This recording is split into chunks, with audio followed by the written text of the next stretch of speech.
Imagine getting up every day full of energy as if you were in your 20s again. What would that be like? What would it be worth to you?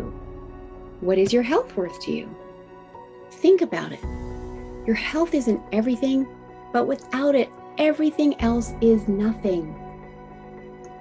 And yet, too many of us are taking it for granted until something goes wrong. And no one wakes up hoping to be diagnosed with a disease or chronic illness. And yet, we've never been taught how to be proactive in our health through our school or public health. As a registered health coach and integrative health practitioner, I believe it's time this information is made available to everyone. Combining new knowledge around your health and the ability to do my functional medicine lab tests in the comfort of your own home will allow you to optimize your health for today and all your tomorrows. Don't wait for your wake-up call. Welcome back to another episode of the Don't Wait for Your Wake-Up Call podcast. This is a special Podapalooza episode, and I am here with a very dear friend, Dawn Bennett. Dawn and I have recently done some training together, our NLP Master Practitioner and our hypnotherapy teacher training, and I've got to know her really well. She is an amazing healer. I'm just going to give you a little tiny intro, but first I just want to say welcome, Dawn. Thank you. Thank you for having me. I'm excited to be here. So Dawn has a whole slew of acronyms after her name because of all the training that she's done. Among other things is hypnotherapy, NLP results coach, accredited certified EFT practitioner, relationship and intimacy coach, and body worker, and has been helping people connect with themselves, others, and their communities in body and mind since starting her practice back in 1997. She's the author of two amazing best-selling books, The Touch Crisis, Navigating the Tricky Terrain of Bringing Healthy Touch Back to Our Culture, and What Happened to My Friendships, 5 Steps to Navigating the Social Distancing Crisis. Both very relevant topics, and it's what we're going to focus on today. So, Dawn, let's just dive right in because this is a short episode. What led you into this? And then let's share about those books. Yeah, so I started my career as a massage therapist, and right away I was really aware of the emotions that come up when I touch people, right? Like everything from like, oh, that reminds me of how my grandmother used to hold my hand, all the way to, oh, that reminds me of when I, broke my leg in a car accident, right? So much emotion stored in the body. So as I started getting ready to write my books, I was doing presentations to women's groups about how do we actually communicate what we want and we need around touch, like in community. Like if we're at a business networking meeting and someone, shakes our hand, some people will also touch your shoulder. Some people will touch your elbow. And for some people, that's really comfortable. For others, it's not. And so how do we say yes to a person and be like, hey, I know you're connecting with me, and set a clear boundary with still having acceptance and openness? So how do we speak what we need and want without feeling like we're pushing everyone away or tolerating touch, especially for people that are more empathic or hypersensitive, right? Sometimes even a handshake can be like, whoa, that person has a lot of energy. That's what started the book, actually. And I think that's so important and great to have a conversation around, because I'm a hugger, and even through all these last couple of years, if I met someone that I knew well in person, I'd be like, I want a hug. Are you comfortable with a hug? Let's have a hug, right? And, we'd have to check in first, whereas before it was just this great big open arm hug of just wrapping another human being in your arms and feeling someone else wrapping you in your arms. And that's so powerful. But in my life, I've also come across people where I've gone to hug them and I see them step back. And I realize, oh, they're not a hugger. And there's kind of that little bit of awkwardness of, what do you do there? And you're right. How do I communicate to them what I feel, but without making them feel uncomfortable about that, and vice versa? So yeah, please keep sharing. Well, I think one of the most clear things, especially since you do NLP, you'll understand this a little bit, is what are the words we're using? So if I step in and want to give somebody a hug, or I'm not sure if they're doing handshakes, how do I communicate that allows the other person to make choice, right? Because I could come in and be like, I need a hug. And you get to choose like, oh, you're giving something to me, right? Or I can say like, hey, would you like a hug? And I'm saying, I'm willing to offer to you, and you get to make the choice. Right? Or you can come and just say like, hey, I'm a hugger. And then people are like, oh, I don't have a choice. Like this person is just going to like throw a hug on me, right? Like here I am hugging this person. So it's all about what you're trying to communicate about your own wants and needs and how you're allowing the other people to ask for that too. So for example, post-COVID, I was telling people, I was like coming up to people like, so are you handshaking, elbow bumping, hugs? Would you like me to stay 6 feet away? What would you like today? And I'd make it like playful, like, oh, here are a bunch of options. What would you like? And it took away some of that, like you said, the awkwardness, but also allowed people to tune in to what do they want and need in that moment.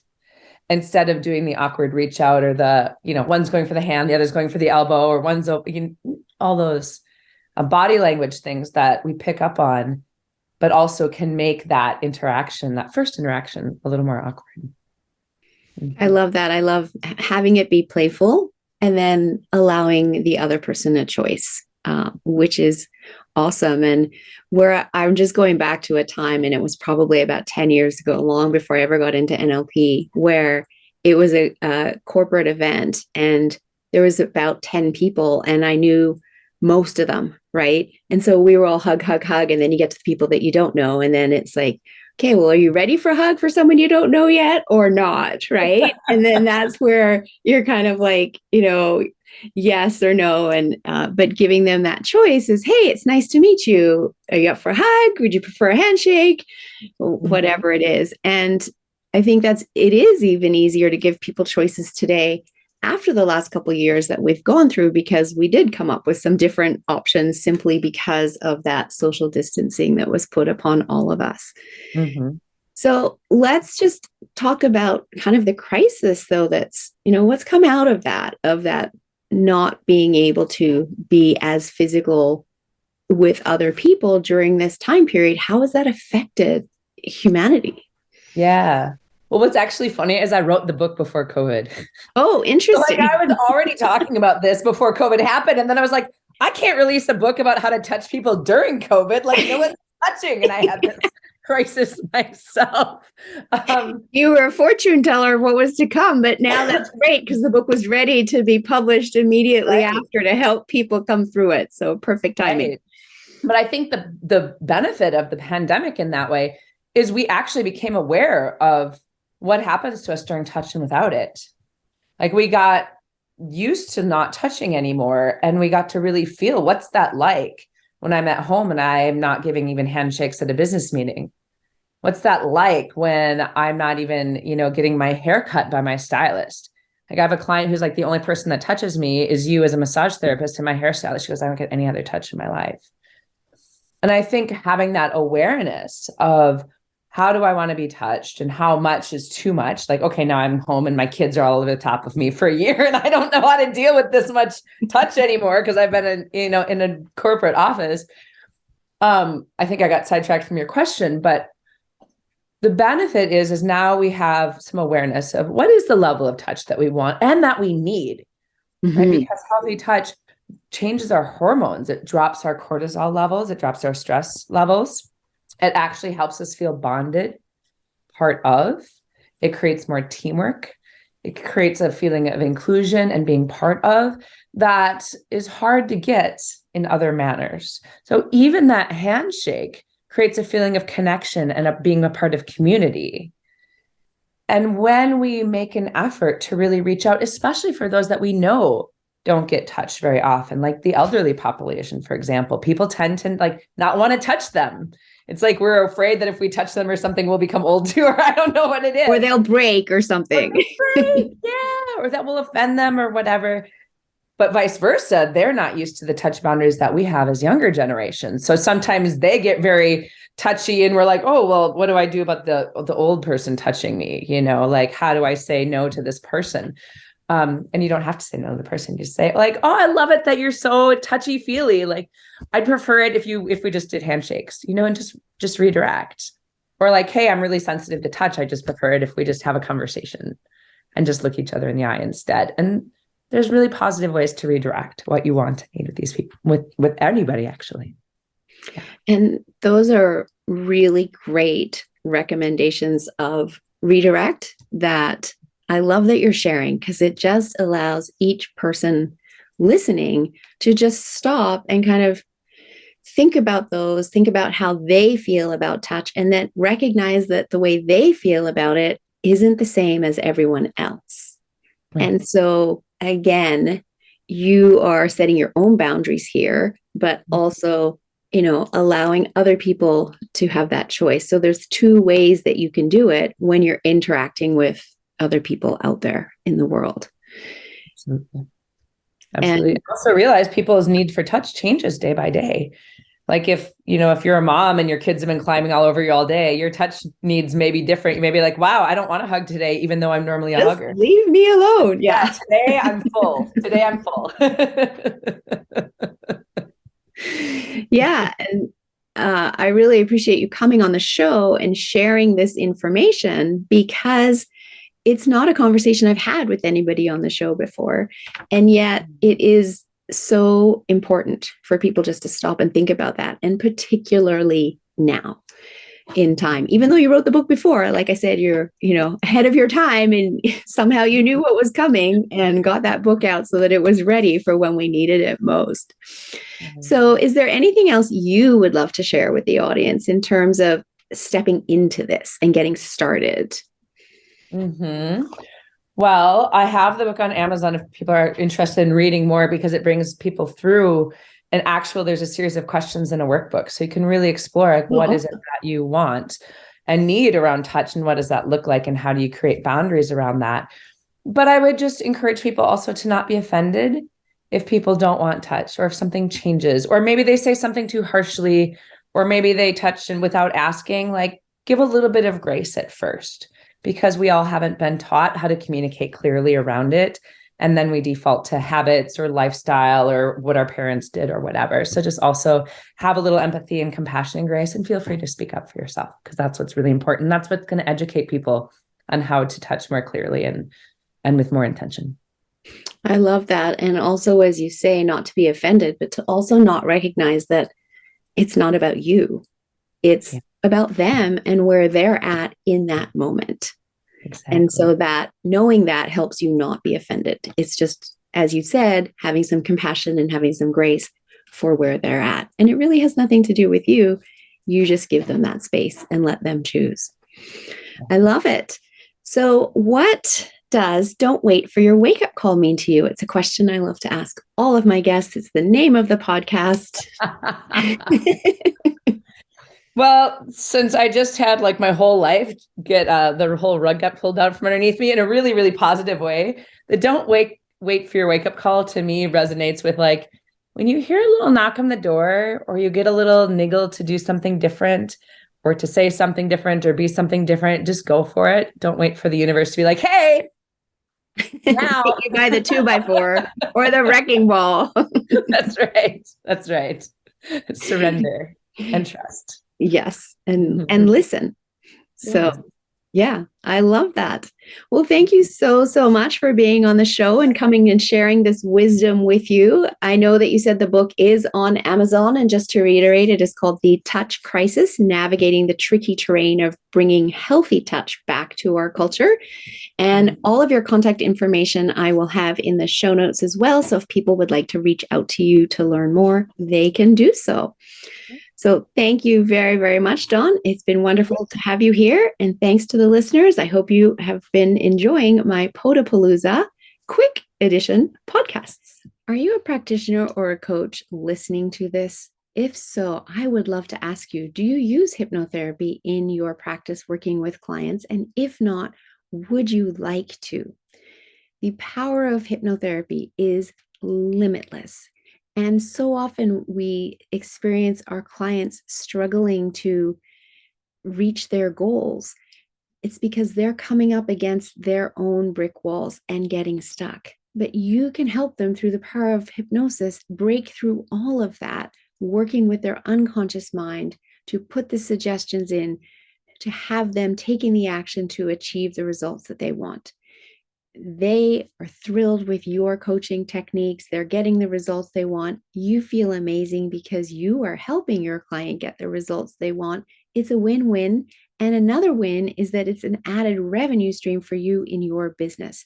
So if you like the feel of helping your clients get the results they want, if you like the sound of that, then definitely reach out, Melissa at yourguidedhealthjourney.com, or click the Linktree link below for my Unlimited Power of Hypnosis class to learn more. It's a weekend designation program that I teach, valid in 42 countries. You write an exam after taking the experiential course, and you can be admitted to the American Board of Hypnotherapy and start using hypnotherapy one-to-one with your clients and have them achieving the results they want. All right. Welcome back to another Podapalooza episode of the Don't Wait for Your Wake Up Call podcast. I am Melissa Deely, your host, and I'm here with Bobby Aldridge today. Bobby, welcome to the show. Thanks for having me on. I'm excited to have this interview with you, Bobby. Just to introduce you to the audience, Bobby is a physiotherapist who has spent over 3 decades as an athlete, student, and educator of physical movement. Now in the best shape of his life, his mission is to help others move with ease, grace, and power to eliminate pain, reduce the chance of injury, and maximize performance with metric-based equipment to use at your home or in your office. I love that, Bobby, because it's so much in alignment with what I do in terms of educating around health. I use functional medicine lab testing, which is the metrics piece of it, so people know what's going on inside the body, root cause. And you're doing the same thing, but with movement. And how many people in this world today are walking around with aches and pains? So I'd love for you to share, how did you get into this? And then let's have a conversation around prevention and helping people ease their aches and pains. Sure. So my story starts back in college. I was an athlete, played basketball, baseball at the University of San Francisco, got a degree in kinesiology from there. And basically when I was in college, I got in a car accident and broke my back. So I was out of sports for a year. I was dealing with, severe back pain and dealing with that because I broke my back.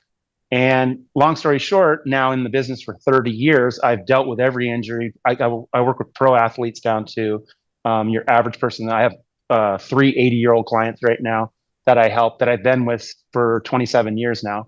And so long story short, I've dealt with pain. I know what it feels like. And so many people out there don't have to live with pain. And so about 10 years ago, I came up with this equipment that I have. You'll have to go to bam-metrics.com to see it. But it's a mat, blocks, and bands. I have a couple other things. But basically, I made it simple so you guys can do this at home without a person, a trainer. You can do this with the videos and this mat. And what it teaches you is how to feel better by basically like brushing your teeth. We don't brush our teeth twice a month, right? We brush twice a day. So why not mix into your lifestyle these few exercises that are basic exercises that not everybody knows. They're simple, but they're very complex in the movement of it's going to help your posture.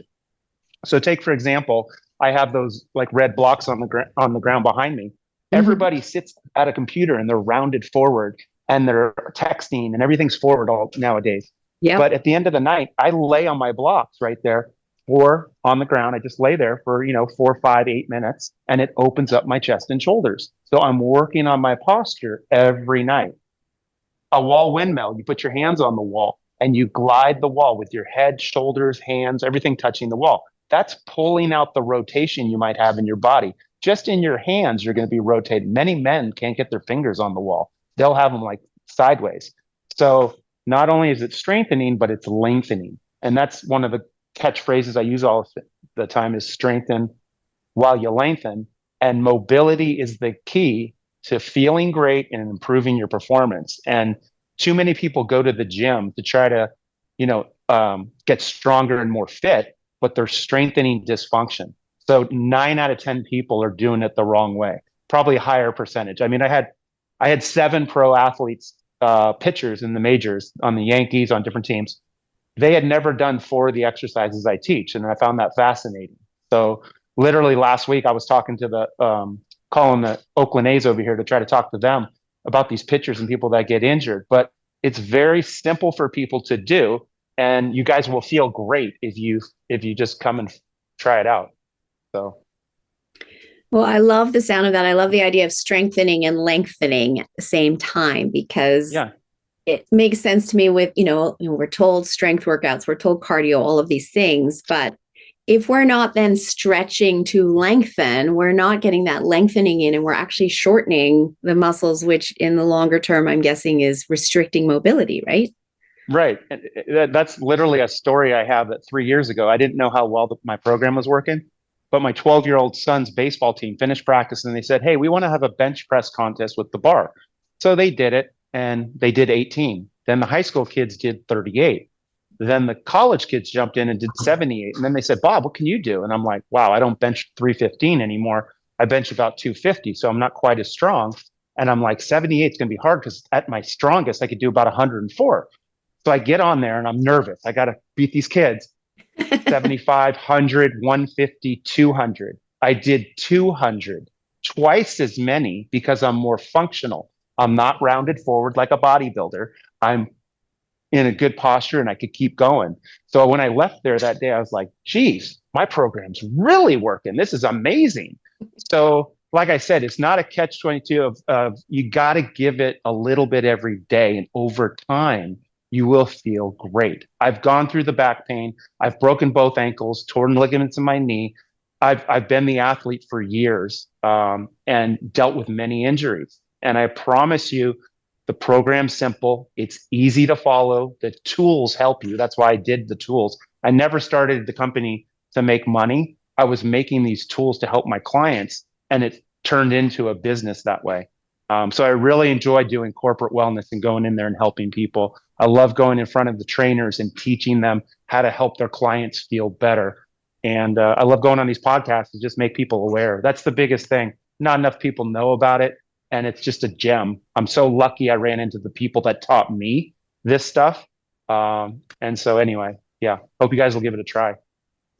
Well, I love what you're doing, and just getting that educational piece out to people is so important. And these sound like they're, really easy exercises to do that, as you said, you can build into your lifestyle. You can do them once or twice a day in your home, in your office, and just give yourself that mobility and that longevity that comes with it, right? The human body was made to move, and too many of us really do sit for too many hours of the day. They say sitting is the new smoking, right? It's negatively impacting our health in very profound ways.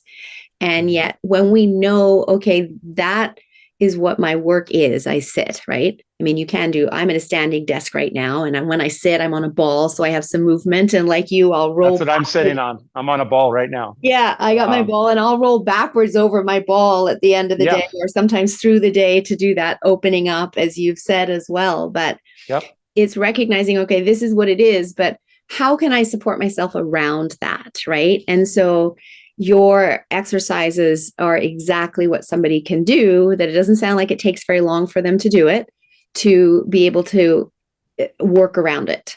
So you can do it. You can do it in your clothes, your work clothes. That's why it works so well at corporate wellness. It's not fitness, but it is very powerful in the exercise I will give you to strengthen while you're not going to sweat and be like, I need a shower. Yeah, no, it's very simple. That's what's sometimes it's hard to get my pro athletes to do it because it is so simple. They're like, oh, I don't need that, because they're 25 years old. Right. But that's why they hurt their arm. That's why they pull their hamstring. As soon as they hurt themselves, they're like, Bob, what can I do? I need to get back on the field. So that's how everybody is. And I'm trying to tell them, it's not about fitness. It's not about a workout routine or a diet. You just have to start doing a little bit, like brushing your teeth. And all of a sudden you're like, hey, I'm not getting any more cavities and my back doesn't hurt. This is great. I feel good. And the whole thing is about feeling good and doing what you guys love. The tools just help it where you can do it and actually see what you're doing while you do it. So you're not lost. Most people are lost, or they're doing it and they're just not doing it right. And I had this happen I was training 39 physical therapists in a room, and I had them doing a staggered stance mini band walk. They knew what that was, all 39. So I said, give me 3 of the therapists out here. And when they started doing it, the therapists were telling the other therapists, put your feet wider, put your feet here, put your feet there. And I said, stop. Now think about your client, your patient. They have no idea when they're home how to do this. You guys are telling a physical therapist what to do. How's that going to do for the patient at home? They're completely lost. Right. So I flipped my mat over and I said, hey, you do 1 box, you do 2 boxes, and you do 3 boxes. And they started doing it. And they said, hey, she's got to move in one box because she had the hardest band on, and I did it on purpose. I put her feet 3 boxes apart, and she was struggling. And they're like, she has to move in one box. And I said, ding, ding, ding. You guys are speaking the language. Now the average person can understand. Put on the light band on your ankles, do your feet 1 box apart, and do this for a week. Next week, try 2 boxes, right? And if you can do it, next week, go to 3 boxes. But you guys can do this on your own once you understand the exercises, and just it's starting to brush your teeth. You'll learn how to do it in time. So, yeah. I love it. It's keep it simple, make it manageable in terms of somebody doing it in their everyday life and keeping people moving and avoiding that pain as a result. And the lengthening while strengthening is so absolutely critical to that. So this is amazing. I love what you're offering. So I know that you said the website before, but please share it again. So if people are interested in learning more, getting the tools, getting the videos, etc., please share so people can access that. Yeah, it's bam-metrics.com. Mm-hmm. And then I have all the info on there. You go to shop, you can see, but you'll see on the front page the mat blocks and bands. But like I said, it's a simple, get those products, watch the videos. I have the videos right there for you. And, being on the podcast today, I was going to give BAM free ship so you guys can get it shipped to you, save you $30 to $40. And it'll get there within 3 days. So, and that's within the US, right? I'm in Canada, so I'm guessing that's not international. Yeah, but US mainland. US. Yeah. Mainland. Yeah. But like I said, if you guys do order it and you have a question, I always tell people to reach out to me so I can help you. Because all I ask is pay it forward, share it with somebody, because we're going to help people feel better. And that's why I've been trying to get into the healthcare of helping, big time Kaiser, because they don't know how to help the patients. They're trying, but the patients are lost. And right. I just found a simple way to do it. It's not rocket science. 30 years I've been doing this, and I try to simplify, so you guys can see me once a week, but then do your stuff for the next 6 days, and you feel great. So, so I hope you guys, BAM free ship is the coupon code for you guys today. BAM free ship. All caps? All caps. Yep. Perfect. I'll add that into the show notes for everyone as well. So yeah, well, I absolutely love this because everything that you're doing is, so in alignment with what I do and how I look at health as well, and that preventative and being proactive in it, et cetera. And, sharing your story earlier about these young athletes who are like, I don't need that until they get injured. Right. And, me preaching about, taking care of your health, and so many people going, well, I feel fine, I don't need that. But you and I both know that what we do today matters for 10, 15, 20 years down the line. Well, listen to this. I have had 2 hip replacements now, just recently. Right. Because years ago, like I said, 30 years ago, we squatted, we deadlifted, we lifted. We didn't do mobility. We didn't foam roll. We didn't do any bands. We lifted, right? So my bones are bone on bone. So I just wore them out over the 30 years. If I would have known what I know now, I wouldn't have had a hip replacement, because I would have kept that space. I would have kept that length. I would have been brushing my teeth, and I wouldn't have these cavities where they have to rip my tooth out by changing my hip. And that's what I'm hoping you guys will, if you get it started early enough, you won't have those knee replacements, hip replacements, shoulder issues. It will all go away. It's amazing, and it happens quickly.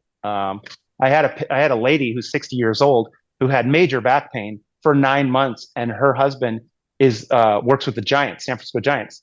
And in just a couple weeks, her pain was dissipating. And in the 3rd week, she shot the lowest round of her golf ever. And she felt great for the first time after 9 months of dealing with pain. So it's not complex, and you can do it on your own. I love that. And you know what? It's funny you mentioned your double hip replacement, because one of my very good friend's husband just had that surgery on January the 4th.